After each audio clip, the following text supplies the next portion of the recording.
Tom Toal's here, you alright? Yeah. Tom Toal's from a town called Bexley. Has anyone heard of Bexley? Notable things about Bexley is Kate Bush was born and raised there, so... That's it. That's it. I found this out last week. It's a bit crude, right? Apparently eating pineapple is meant to improve the taste of men's semen. Has anyone heard this? See, originally I heard it the other way round. Don't judge her. Originally I heard it the other way round. I can tell it's now. Jizz does nothing to the taste of pineapple. Completely ruined my Hawaiian pizza. For the whole family, no one enjoyed it. And I'm banned from pizza. Not enough yazoo in the world to take away that taste. But Tom Toal's quarter Polish. I got in trouble the other day because there was this B&P member. It was a lady with a clipboard. And I knew she was a bellend because she was drinking, you know, Nestle milkshake. And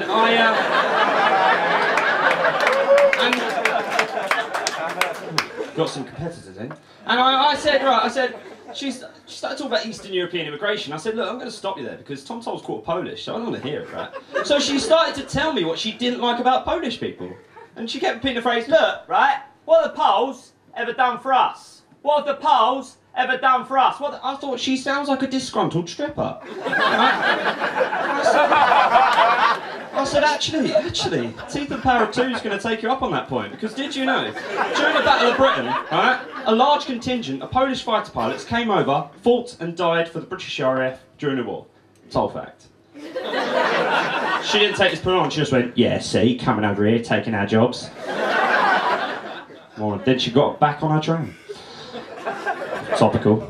But yeah, I'm not an edgy comic. You get your edgy comics. Tom Toal's not like that. You know, you get your sort of Frankie Boyle rapey comic, don't you? You've seen them. You've seen them on this end. I was doing this terrible gig the other day, and there was this guy, he was on stage, this was generally his punchline. And then I raped her, right? And he come, yeah, you're right to be shocked, shitmates. Right? He came off stage, right?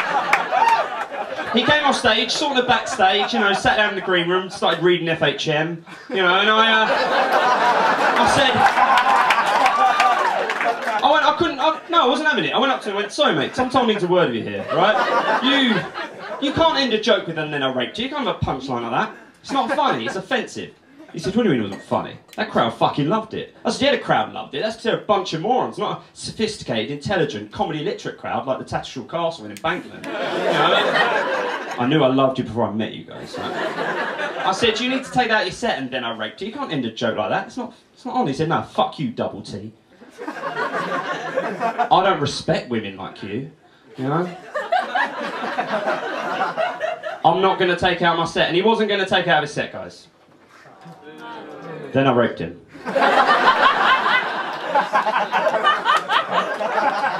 He did not appreciate the irony. Yes, anyone got a mum? Tom Toal's got a mum. She looks after me. Even though I moved out now, she always looks after me. She rang me up the other day, she said, listen T-Bone, do you want to get some lunch? I was well on board, right? Love it, free food, get what you can. But at the time, I was wearing £3 Primark jogging bottoms. You looked concerned, they looked amazing, right? But you take these off before you leave the house. You're looking at me, you're thinking, Tom Toal, you take those off before you leave the house. But I'm only meeting my mum for lunch. What's the worst that could happen? Well, glad you asked. Met her in the high street. And coming towards us was my ex-girlfriend of 6 years. Jeopardy, meet the story.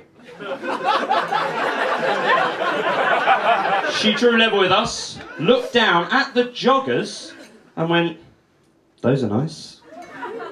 Mama Toal just stepped in and just went, oh hi Charlotte, I see you've decided to stop wearing makeup. Ooh. I don't know if anyone here has ever high-fived their mother in the street. Incredible.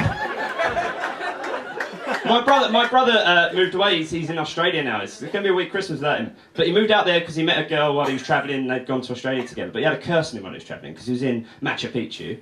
And the week he left Machu Picchu, there was a landslide, destroyed many of the buildings. He then went to Chile. The day he left Chile, there was an earthquake.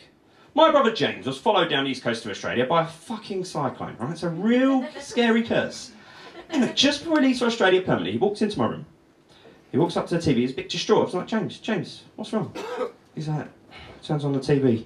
He went, look, T-Dog, this exact date last year, I was in Christchurch, and look what's happening. And the terror events that are happening on the news. And I said what anyone would say in that situation. I said, James, get the fuck out of my room.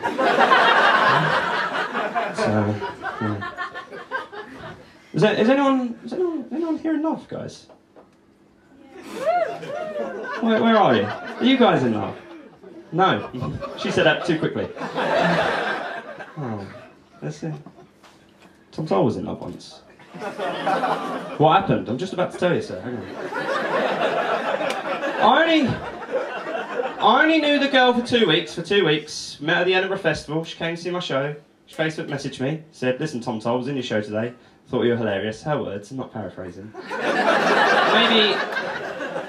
Maybe you'd like to go out for something to eat. Now, immediately I was on board because Tom Toal loves eating. I'm doing it every day now. It's become a thing. She turned up at that date with vouchers. Now, girls, that is a stunning, stunning piece of work. Absolutely brilliant. And the minute, though, I knew that I loved her was I opened the menu and I said, "Look, what's good here?" And she said, "Well, get the gammon steak.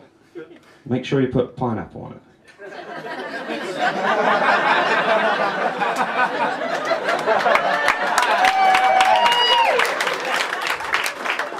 No, we won't be having any starters. I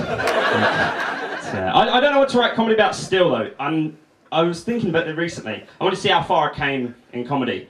And I was watching my first ever gig back. Now, in my first ever gig, I told this joke. I'm not proud of this joke, but I'm just going to tell this to you guys now. I don't expect any of you to laugh. On my 16th birthday, I went to hug my dad to thank him for all the gifts he had bought. But he held out his hand. He said, "No, Tom, you're a man now. We shake hands, we don't hug." Which I thought was hypocritical of him, because at 6 years old, he thought I was James having sex, but it didn't stop him. It's a paedophile joke. It's not a good joke. Don't worry, I don't tell it at gigs anymore. Right? The reason I'm telling you guys is, I was watching it back just to see where Tom Toal was, you know, see where he is now. And my dad walked behind me, and he just went, "What was that?"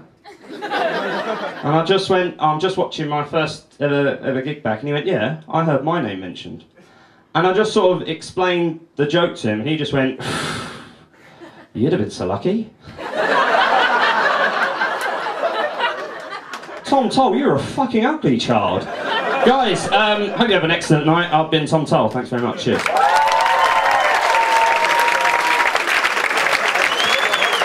Ladies and gentlemen, a huge cheer, round of applause.